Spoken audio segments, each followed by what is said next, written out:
C'est le marathon? Non? Cool.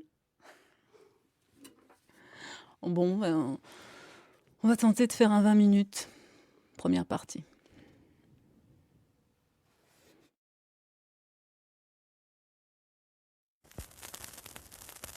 Un sol majeur. Sol majeur. Un sol majeur. Yasmine Chouaki. Elle est née dotée d'une famille et pourtant pendant des années, elle ne sera rien d'autre qu'une orpheline biafraise qui ne marche pas. Alors que c'est en fait l'histoire qui bégaye, une histoire qui se passe en pleine guerre civile du Biafra, milieu des années 60, évacuée vers un camp de réfugiés au Gabon puis vers la France. Regina Ubanatou ne connaîtra son identité Ibo qu'après avoir transpiré d'angoisse et de manque dans des institutions et des centres de rééducation. Aujourd'hui fondatrice de l'association RIFH, Réponse Initiative Femmes Handicapées, Regina Ubanatou est une Française qui tient debout dans sa tête et qui raconte dans un livre paru aux éditions de l'Archipel ces années où elle n'était qu'une petite fille qui dansait dans sa tête.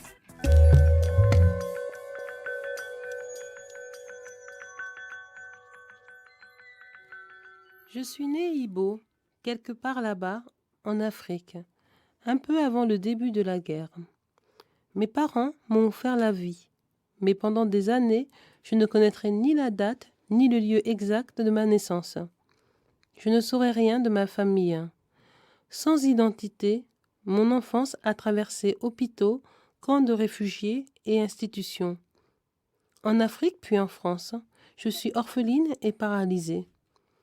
De mes premières années de vie, mes souvenirs ne sont qu'en suppositions. Petit à petit, au fil des rencontres, je reconstruis mon passé. J'aimerais que vous recommenciez au moment où vous avez un peu trébuché, parce qu'on n'est pas en direct, donc... Sans identité, mon enfance a traversé hôpitaux, camps de réfugiés et institutions, en Afrique puis en France. Je suis orpheline et paralysée. De mes premières années de vie, mes souvenirs ne sont que suppositions.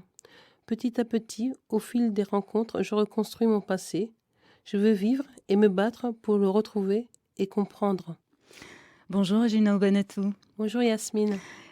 J'ai une première question difficile, mais c'est celle qui me vient à la lecture de cet ouvrage. Quelle trace ça a laissé en vous de passer d'une enfance sans identité à une adolescence pleine de racines? Une richesse. Quelle trace? Une richesse. Parce que j'ai eu 2 vies, même plusieurs vies. Donc c'est extraordinaire et rare de pouvoir avoir 2 vécus, voire de multiples vécus. Et bien sûr, ça n'a pas été simple, mais au final, j'en garde une trace inébranlable de richesse et d'amour. Alors une autre question dans la foulée, quelle pensée vous inspire aujourd'hui le Biafra, ce pays dans lequel vous êtes né et qui finalement n'aura existé que 3 ans sur la carte du monde? Quelle pensée le Biafra m'évoque la guerre, un passé qui a été le mien aussi, puisque je suis née dans ce pays, enfin ce territoire qui a été nommé Biafra, qui a revendiqué son indépendance, qui a existé que 3 ans. Ce sont mes racines Ibo, et la beauté de l'Afrique quand je retrouve ce pays. Mais c'est surtout, pendant une très longue période de ma vie, un pays qui évoque beaucoup de choses difficiles, puisque c'est aussi la malnutrition, la famine, le rejet et aussi la volonté d'anéantir un peuple qui revendiquait le droit d'exister, le droit une certaine autonomie par rapport à une culture. Et oui, ce passé, je l'ai pas vécu directement, mais mes parents, ma famille l'a vécu de plein fouet. Mais je suis née dans ce pays, le Nigeria. Être l'enfant d'un pays qui n'existe plus, c'est difficile, mais en même temps, j'ai été adoptée par d'autres pays. Donc, j'ai retrouvé un autre pays. Alors, votre livre, La petite fille qui dansait dans sa tête, est préfacé par un certain Bernard Kouchner, notre actuel ministre des Affaires étrangères et européennes, surnommé le French Doctor. Pourquoi vous avez voulu le rencontrer? En fait, ce French Doctor m'a intéressé par rapport à son parcours d'humanitaire, d'abord. Je me suis toujours et longtemps posé la question pourquoi il allait vers des pays où il y avait des guerres civiles, des guerres ethniques. Et un des pays par lequel il était passé, c'était le mien. Ça a été son premier pays d'Afrique, où il s'est posé en se disant il faut faire quelque chose, on ne peut pas laisser mourir des gens, il faut entendre les cris, même en dehors de nos frontières. Et j'ai aimé cette phrase un jour, quand je l'ai lue dans un de ses ouvrages. J'ai dit, il faut que j'aille à la rencontre de cet homme, puisque peut-être nos chemins se sont croisés. Et il était important de boucler la boucle, entre guillemets, à savoir... et même s'il ne m'a pas porté dans ses bras, c'était très important pour moi de comprendre ses motivations, puisque c'était la seule personne, en fait, en France connue, qui pouvait me dire ce que c'était ce pays, cette famine et cette guerre, et qui pouvait me raconter ce pays. Donc, c'était un repère. Voilà, c'était un repère et quelque chose comme irrésistible. Vraiment, pour moi, c'était important et de comprendre aussi, et puis de comprendre pourquoi il y a des personnes qui s'investissent au nom d'enfants pour lesquels rien ne les prédispose, pour lesquels ils n'ont pas de lien direct. Je dis bien de lien direct, puisqu'en fait, dans nos histoires, on a toujours des parties cachées qui nous poussent à s'intéresser à des personnes, à d'autres pays ou d'autres contrées, parce qu'on a des histoires communes. Alors, j'ai envie, pardon, je vous coupe, mais vous voulez boire un petit peu? Oh, peut-être. Non, mais... Ah, il y a un chat qui passe pas dans la gorge. C'est bon, ça va. J'ai envie de vous demander, après cette histoire qu'on va raconter, qui commence plutôt très mal pour vous, mais qui se termine assez joliment finalement, comment vous allez, Régina? Ça va bien.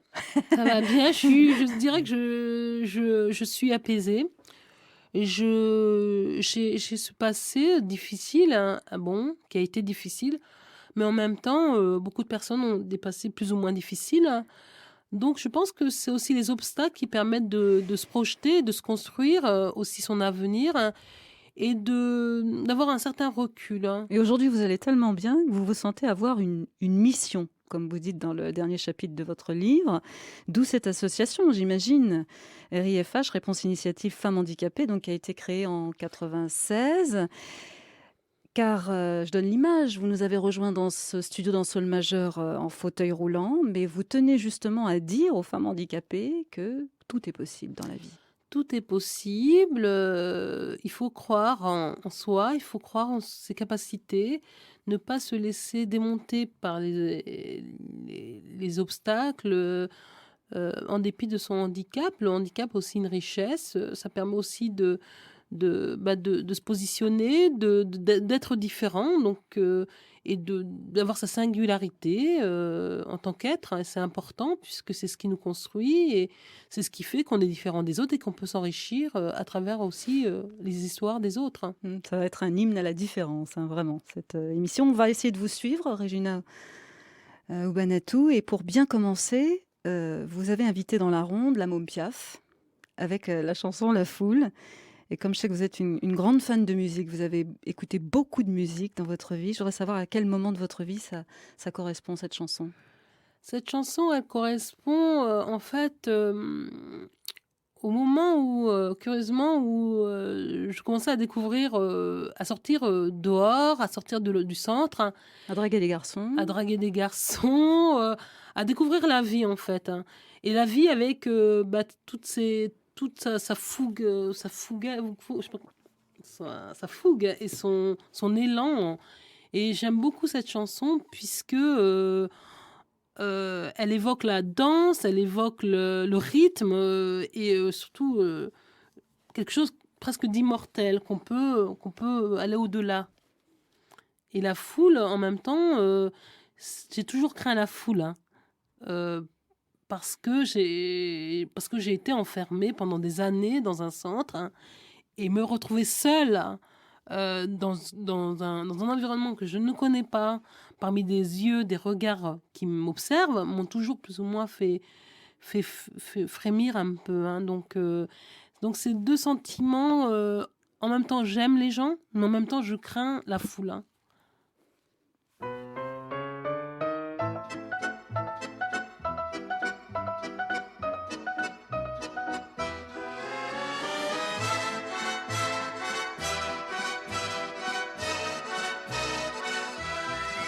Je revois la ville en fête et en délire, suffocant sous le soleil et sous la joie. Et j'entends dans la musique les cris, les rires qui éclatent et rebondissent autour de moi. Et perdu parmi ces gens qui me bousculent, étourdi, désemparé, je reste là. Quand soudain je me retourne, il se recule, et la foule vient me jeter entre ses bras. Emportés par la foule qui nous traîne, nous entraîne, écrasés l'un contre l'autre, nous ne formons qu'un seul corps. Et le flot sans effort nous pousse enchaîner l'un et l'autre, et nous laisse tous deux épanouis, enivrés et heureux. Entraînés par la foule qui s'élance et qui danse une folle farandole, nos deux mains restent soudées. Et parfois soulevés, nos deux corps enlacés s'envolent et retombent tous deux épanouis, enivrés et heureux.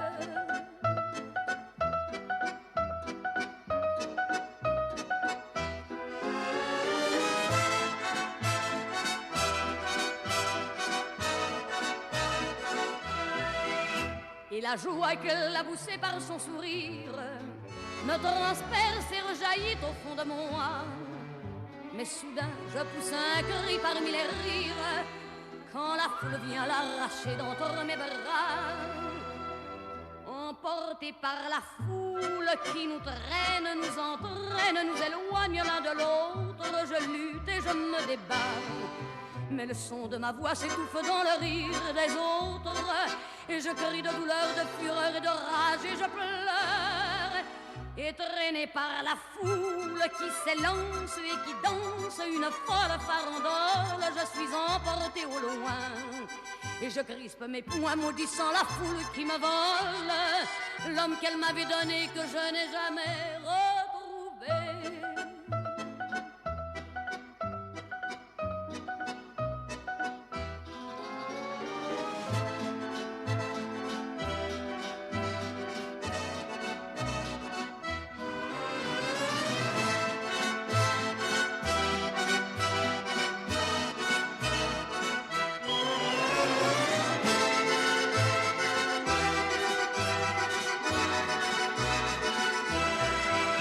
La foule d'Édith Piaf dans le programme de notre invitée Regina Obanatu, française née en 1965 dans un coin d'Afrique aujourd'hui rayé de la carte, d'où cette douloureuse première question en sol majeur.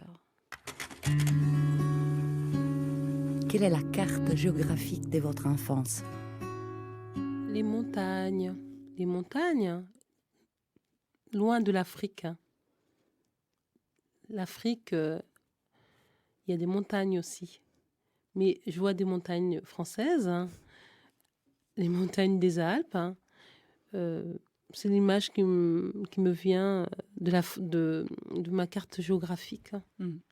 Alors, je vais resituer un petit peu les choses. Il y a presque une enquête qui a été faite autour de vous et aussi par vous, Regina, pour reconstituer le puzzle de votre vie qui commence donc en 65 dans un hôpital de brousse au moment où la guerre sévit dans votre pays, le Biafra. Et quand vous commencez, vous racontez ça, quand vous commencez un peu à être consciente, vous vous posez deux questions. Qui suis-je et est-ce qu'un jour je pourrais virevolter sur mes jambes? Alors d'abord peut-être un mot du camp de Sainte-Marie de Libreville où vous avez été évacuée à l'âge d'1 an, je crois. Qu'est-ce que c'est que ce camp et comment vous vous y retrouvez? En fait, donc il y a la guerre en 1967, je suis très malade, je ne marche pas, mes parents s'inquiètent. Il y a pas très loin de mon village un hôpital de campagne qui est tenu par des médecins et Caritas International. Et donc mes parents se décident, parce qu'ils ont eu du mal, à m'envoyer pour me faire soigner dans cet hôpital. Et de cet hôpital, débordé par tous ces enfants qui arrivaient en masse ravagés, ils n'ont pas le temps de me prendre en charge. On leur dit, écoutez, on va l'envoyer au Gabon, puisque c'est là qu'on soigne aussi les enfants. Et donc, je prends le premier avion de nuit pour aller au Gabon. Et en arrivant au Gabon, je me retrouve dans ce camp de réfugiés qui s'appelle le camp Sainte-Marie, qui est tenu par un religieux. Et ce camp, en fait, il a été fait à la va-vite pour justement accueillir le maximum d'enfants biafrais, puisque l'idée, c'était de les soigner pour les retaper, puis peut-être les renvoyer un jour dans leur pays, quoi. Donc, je suis la petite fille qui ne marche pas d'abord, avant d'être la petite fille qui dansait dans sa tête. Et je suis aimée, chouchoutée, aimée, portée aussi beaucoup, puisque je suis l'unique enfant handicapé. Donc, c'est un privilège qui va me donner beaucoup d'avantages, notamment à pouvoir assister à l'école, alors que j'étais très petite, et donc, de là, je vais arriver en France après, puisque la fin de la guerre arrive quelques mois plus tard, et la décision est prise de ce Sainte-Marie de m'envoyer en France. En fait, ce handicap, c'est ce qui va vous sauver. Exactement. Alors, pendant ce temps-là, aux antipodes de ce coin d'Afrique, qui est quand même ce coin de naissance pour vous, il y a quelqu'un, vous le racontez assez joliment, je ne sais pas si c'est vraiment mis en scène, mais il y a quelqu'un qui feuillette un magazine, le magazine Elle, un article intitulé « Voulez-vous sauver un orphelinat biafrais ?» Et c'est Suzanne qui est mariée à Michel, un couple français. Ils ont déjà des enfants et ils décident de vous recueillir. Et puis au bout d'une procédure évidemment très longue, ils vous obtiennent à 4 ans, je crois, le statut de RT, recueilli temporaire. Alors, une question, comment vous vivez l'entrée dans cette famille française ? Je la vis extrêmement bien, puisque je passe donc d'une grande famille qui est le camp Sainte-Marie. Vous appelez ça une famille ? Oui, puisqu'en fait, il n'y avait que des enfants, il y avait des institutrices biafraises, des religieuses qui étaient là que pour nous aimer. Donc, une famille, c'est le lieu où on aime, normalement. Et donc, j'arrive en France un peu perturbée, comme tout arrivé dans un pays étranger.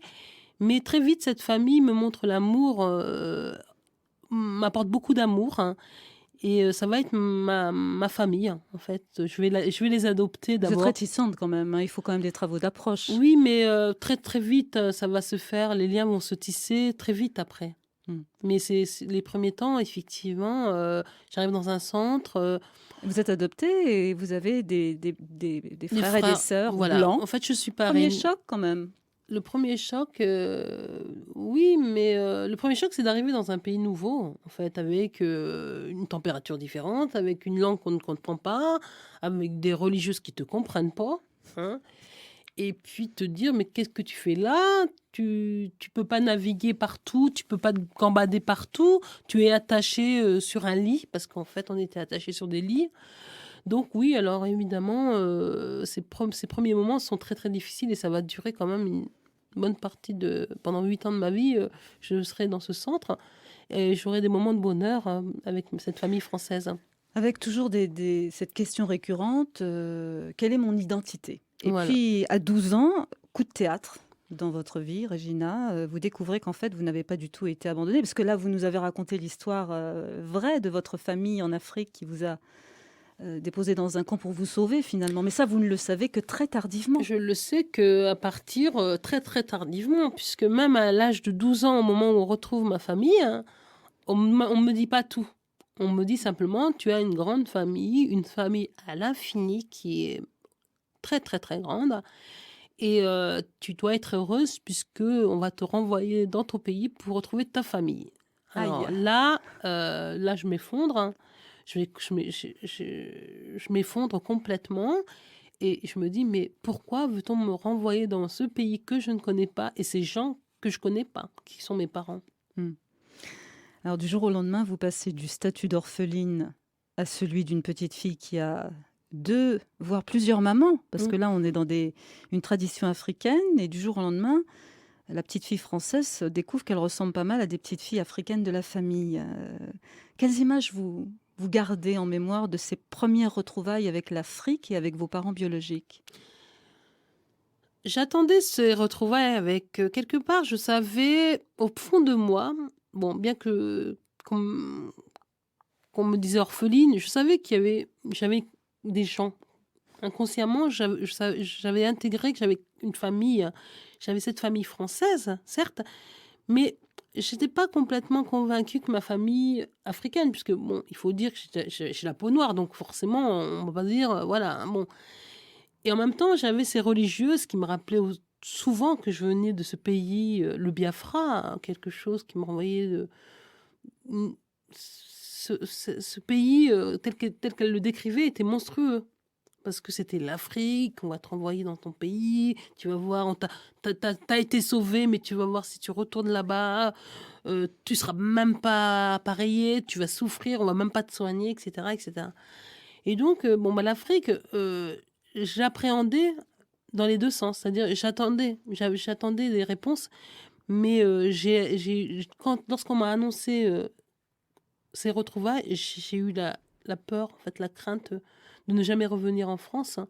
Et je voulais rester en France, parce que ma famille française, c'était celle que j'avais le plus connue, en fait. Hein. Bon, ces craintes vont s'évanouir finalement, mais vous ne répondez pas à ma question. Quelles sont les images que vous gardez de ce premier contact? Ce sont des images très, très difficiles aussi, et très douloureuses, puisque ma mère ne parle pas la même langue que moi.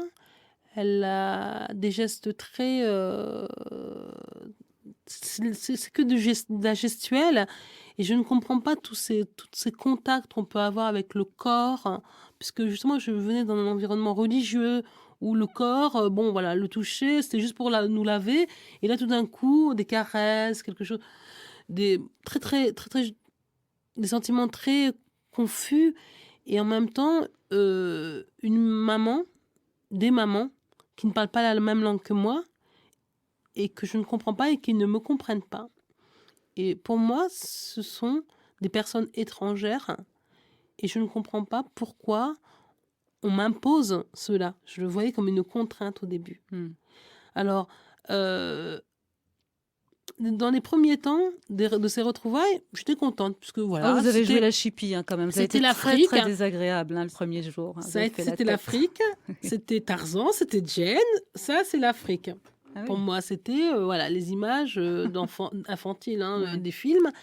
Et je m'imaginais pouvoir faire comme Jane, prendre des lianes et puis aller dans la brousse. Là, ma famille française se disait, ça y est, elle est en plein délire, on va pas la retrouver. Parce que je vais voir Jane. Et très vite, au bout de quelques heures d'avion, j'en pouvais plus parce que j'étais appareillée, j'avais mal aux jambes. Et puis on m'avait pas donné spécialement des choses pour m'apaiser.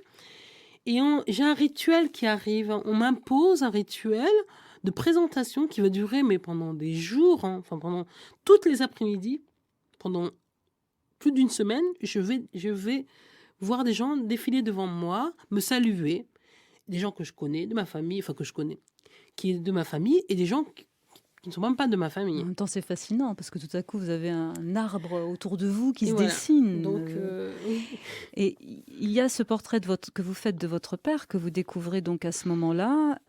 Et puis surtout, il y a une espèce de rituel de transmission qui se met en place autour de vous. Et il y a notamment l'histoire qui vous est racontée, je ne sais plus par qui à ce moment-là, l'histoire que l'on raconte à tous les enfants Ibo, c'est l'histoire de la mariée tout en fer, c'est ça? C'est votre grand frère en fait qui vous raconte cette histoire. Non, c'est la religieuse qui s'était occupée de moi sur place, qui me raconte cette histoire pour me dire que en fait il faut que j'accepte, quelque part c'est l'histoire de cette petite fille qui va se marier.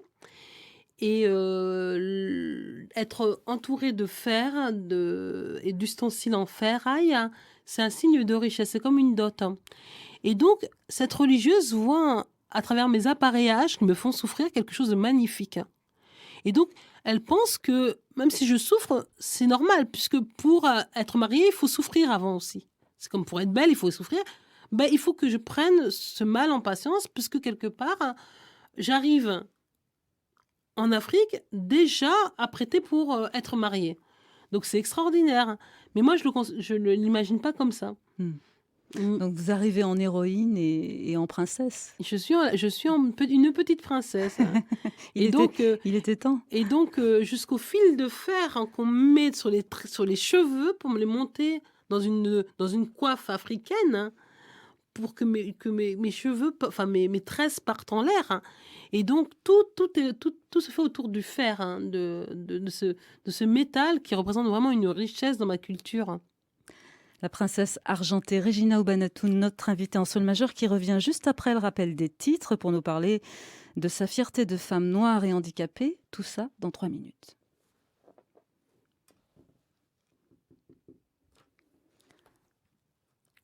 On fait une pause de 2 minutes.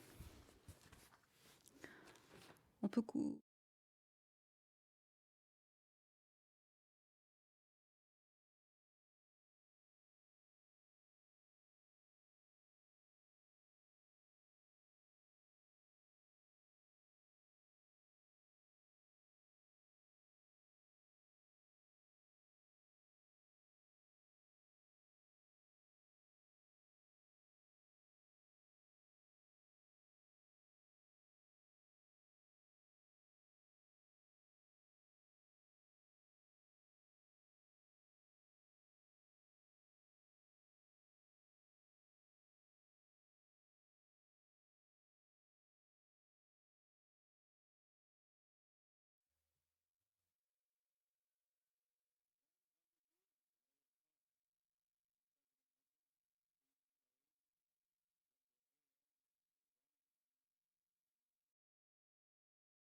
Sol majeur. Un sol majeur. Elle aura connu une identité à géométrie variable. D'abord enfant de nulle part, ballottée de camps de réfugiés en orphelinat, puis française, se découvrant une famille et des racines Ibo dans l'actuel Nigeria. Aujourd'hui, Regina Obanatu, présidente de l'association RIFH Réponse Initiative Femmes Handicapées, est une force de la nature qui se bat contre la nature humaine et ses préjugés. Doux, très doux, son désir de réécouter John Fitzgerald Kennedy et son fameux discours sur les droits civiques. 100 years of delay have passed since President Lincoln freed the slaves, yet their heirs, their grandsons, are not fully free. They are not yet freed from the bonds of injustice. They are not yet freed from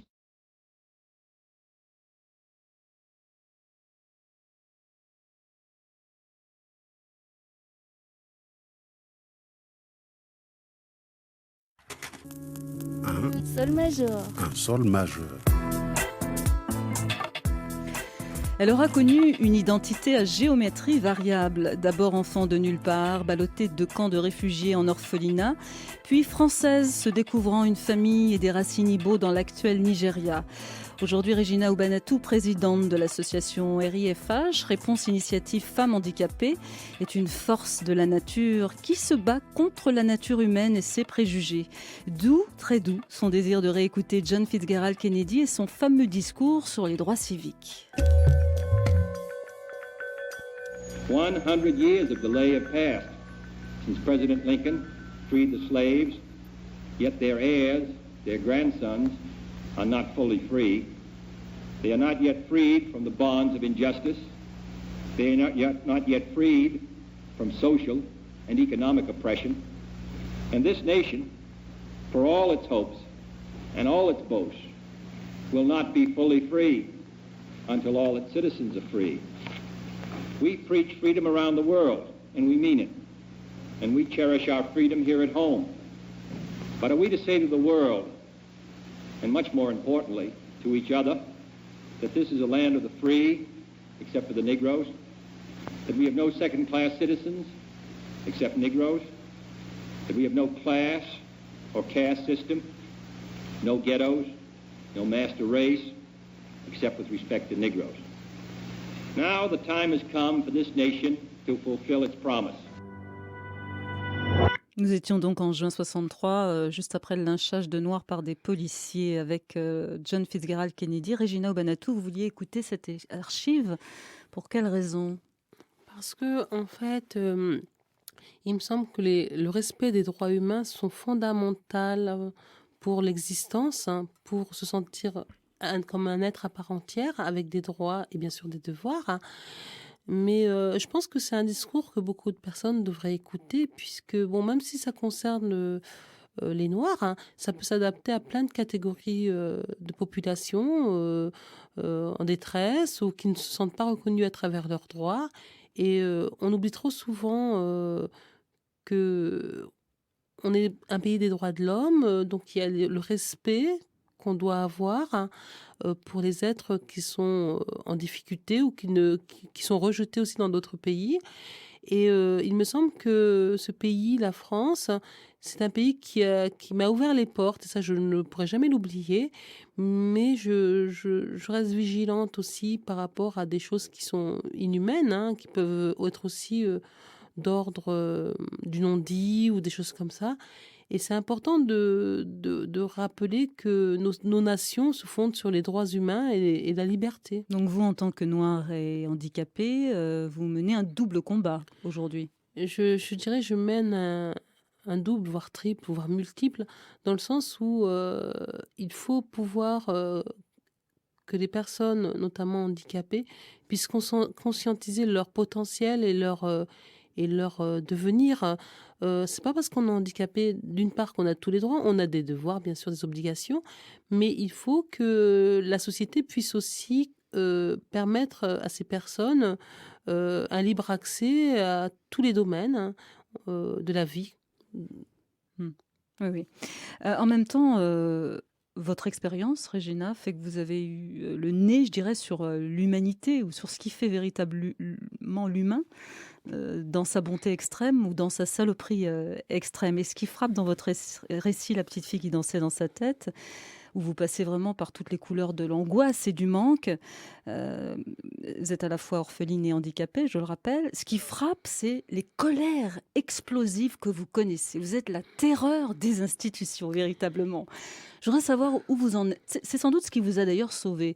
Je voudrais savoir où vous en êtes de cette colère aujourd'hui. La colère, je l'ai encore, mais moindre, on va dire. Non, il est vrai que lorsque je sens mes droits, enfin mon être atteint dans ce qu'il y a de plus élémentaire, dans ce qu'il y a de plus profond, à savoir la couleur, à savoir ma couleur, que je respecte, à savoir aussi mon identité de personne aussi en situation de handicap, je n'accepte pas le mépris qu'on peut avoir pour des personnes différentes en général. Et je pense que la nature humaine a beaucoup de potentiel, et c'est dans la richesse qu'on avance. Et c'est pourquoi je n'aime pas et que je peux être très en colère face à du racisme, hein, face à des personnes qui rejettent l'autre parce qu'il est différent. Donc La différence. vous ne hurlez plus, mais vous militez très Voilà. fort. On va y revenir. Vous ne mordez plus non plus, Non, rassurez-moi. j'ai plus de dents. C'est pas vrai. On va rester dans la thématique ouverte par le discours de JFK tout à l'heure, puisque vous aviez envie d'entendre maintenant To the Mountain Top de Ngozi Azaki, c'est comme ça qu'on dit? Ngozi. Autrement dit, l'Obama Song, c'est-à-dire le clip de la victoire d'Obama. Hein, vous étiez devant votre poste de télé, j'imagine, le 4 novembre 2008. Oui, j'avais quand même des petites larmes quand même, parce que en même temps, bon, il y a eu beaucoup d'espoir avec l'arrivée d'Obama. En même temps, c'est vrai que l'Amérique partait de loin quand même, hein, mais c'était quand même une belle page qui a été tournée aussi pour l'humanité, entre guillemets, puisque il est vrai que beaucoup de pays ne sont pas prêts à franchir cette étape. C'était très symbolique aussi, hein. Maintenant, ça ne veut pas dire parce qu'il est noir qu'il va changer la face du monde. Faut bien qu'on soit d'accord. Mais sur le plan symbolique, c'était très important. Alors forcément, j'ai eu ma petite larme. Et j'aime beaucoup cette chanson d'Ngozi Azeke parce que en fait c'est la victoire, hein, la victoire de l'impossible, hein, quelque part. I chose to run for president at this moment in history because I believe deeply that we cannot solve the challenges of our time unless we solve them together, unless we perfect our union by understanding that we may have different stories, but we hold common hopes. That we may not look the same and may not have come from the same place, but we all want to move in the same direction towards a better future for our children and our grandchildren. Who's gonna take us there? Who's gonna lead us there? Who's gonna lead the world to the mountain top? Who's gonna change the world? Who's gonna give us hope? Who's gonna lead the world to the mountain top? I saw the way he's speaking. I saw the way he's reaching. I love the way he's bringing us together. His words touch my heart. His hopes reach my heart. For the first time I see people crying for change. So who's gonna take us there? Who's gonna lead us there? Who's gonna lead the world to the mountain top? Who's gonna change the world? Who's gonna give us hope? Who's gonna lead the world to the mountain top? Obama had said, we as the people, in order to form a perfect union, we should embrace burdens of our past without becoming victim of our past. We should expect justice for all. We're hope for change for every one of us. Our perfect union, where you and I can share some love, yeah, share some love for. Who's gonna take us there? Who's gonna lead us there? Who's gonna lead the world to the mountain top? Who's gonna change the world? Who's gonna give us hope? Who's gonna lead the world to the mountain top? We've got a mountain dream to the mountain top. We are hope for change our way. Yeah, are you with me? Are you with him? Then come with me. Let's follow him to the mountain top. Yeah, yeah, yeah, yeah, yeah. I say, are you with me?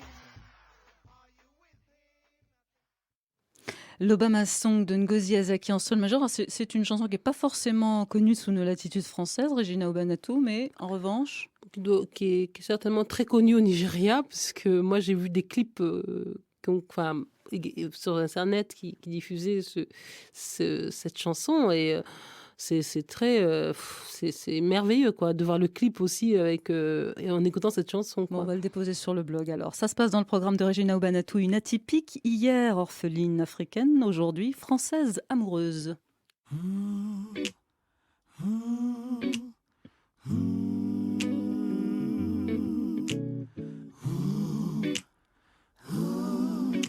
Quelle est la personnalité française que vous aimez le plus?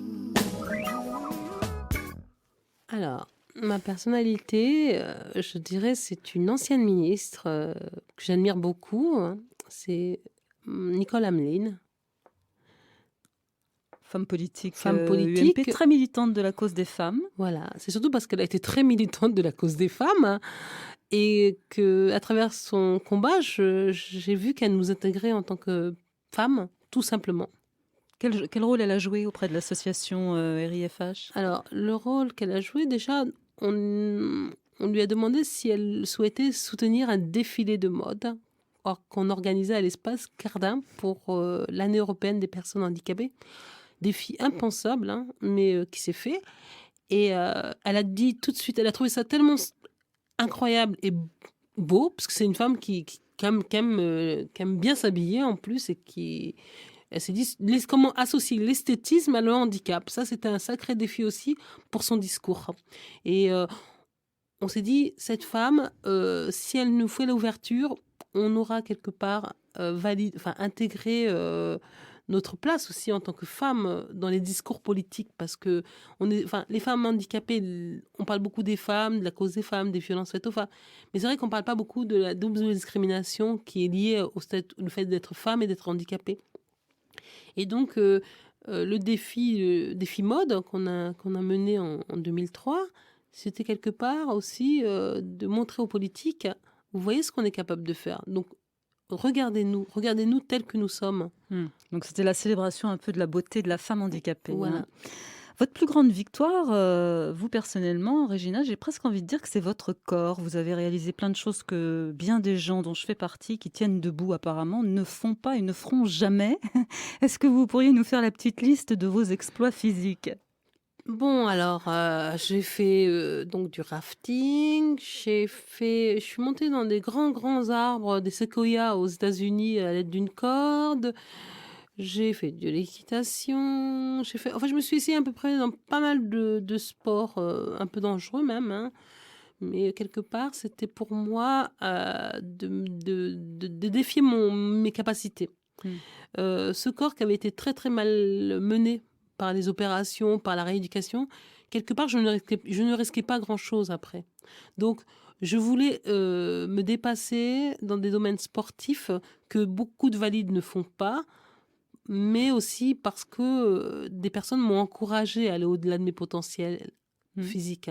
Et ça, c'est important parce que si on ne s'écoute seulement, on n'essaye pas d'aller chercher des défis personnels. Donc, c'est important d'être accompagné et de recevoir un moment des personnes qui sont des passeurs, comme je dis, qui t'aident à franchir des obstacles. Mais cette histoire de dépassement, elle était en vous, ancrée en vous. Très jeune, je reviens une seconde sur votre retour au pays en Afrique à 12 ans, donc au Nigeria, pays que vous ne connaissez pas. Alors, il faut vous imaginer, donc avec tout votre appareillage, comme ça, accueilli par tout ce village familial. Vous êtes un peu perdu au début, au milieu des codes, au milieu de la langue, au milieu de visages absolument inconnus pour vous. Et vous dites que vous allez tout à coup perdre votre statut d'orpheline et vous intégrer dans la culture africaine justement en dansant. Mais en dansant pas n'importe quoi. Non, en fait, il y a un conte que je raconte dans le livre qui est la danse des oranges, au marché des oranges. Et c'est un conte qui est très raconté en fait en Pays Igbo, qui parle d'une petite fille qui est rejetée, que personne ne veut. C'est une orpheline. Mais il y a un bal. Donc ça vous fait penser à quelque chose. Ouais, j'ai une idée. Et donc cet enfant qui veut absolument aller au bal, et elle découvre qu'elle va pouvoir rencontrer son prince charmant, mais qu'elle va devoir franchir tous les obstacles que sont les brimades, L'humiliation. et elle va y arriver. Et donc,